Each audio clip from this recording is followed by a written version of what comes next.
চান্দিনা উপজেলা মহিলা দলের পক্ষ থেকে সবাইকে আন্তরিক অভিনন্দন। আমাদের মাঝে উপস্থিত কুমিল্লা ৭ আসনের ধানের শীষের কাণ্ডারি সাবেক প্রতিমন্ত্রী জেড ফোর্সের মুক্তিযোদ্ধা কমান্ডার জনাব রেদওয়ান আহমেদ এবং উপস্থিত যারা আছেন মঞ্চে এবং বাইরে যারা উপস্থিত আছেন সবাইকে আমার আসসালামু আলাইকুম। আমাকে এই সুযোগ করে দেওয়ার জন্য, একটা কথা বলার সুযোগ করে দেওয়ার জন্য আপনাদেরকে অসংখ্য ধন্যবাদ। আমি আপনাদেরকে বেশি সময় নষ্ট করতে চাই না, আমি শুধু 2টা পয়েন্ট আপনাদেরকে বলতে চাই। প্রথম পয়েন্ট হচ্ছে, আপনারা রেদওয়ান আহমেদ স্যারকে কেন ভোট দিবেন? চান্দিনাতে মোট কলেজ আছে 6টা এবং উনারই প্রতিষ্ঠা করা হচ্ছে 3টা। উনি ঢাকা বিশ্ববিদ্যালয়ের ল ডিপার্টমেন্টের স্টুডেন্ট।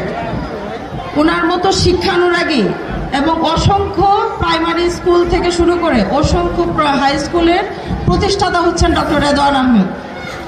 ওনার মতো শিক্ষানুরাগী এই অত্র এলাকাতে আপনি আরো যে 5 জন প্রার্থী আছে আপনি তুলনা করলে কাউকে পাবেন না।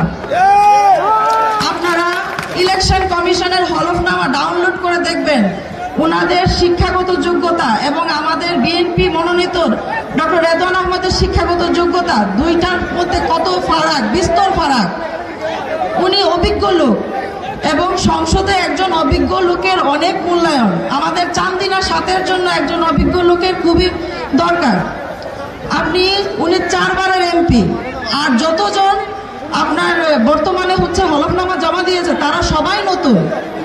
কেউ কিন্তু এতবার সংসদে যায় নাই, কেউ একবারও সংসদে যায় নাই, সবাই নতুন। এবং একমাত্র ডক্টর রেদওয়ান আহমেদ বিএনপি মনোনীত প্রার্থী, উনি একমাত্র অভিজ্ঞ।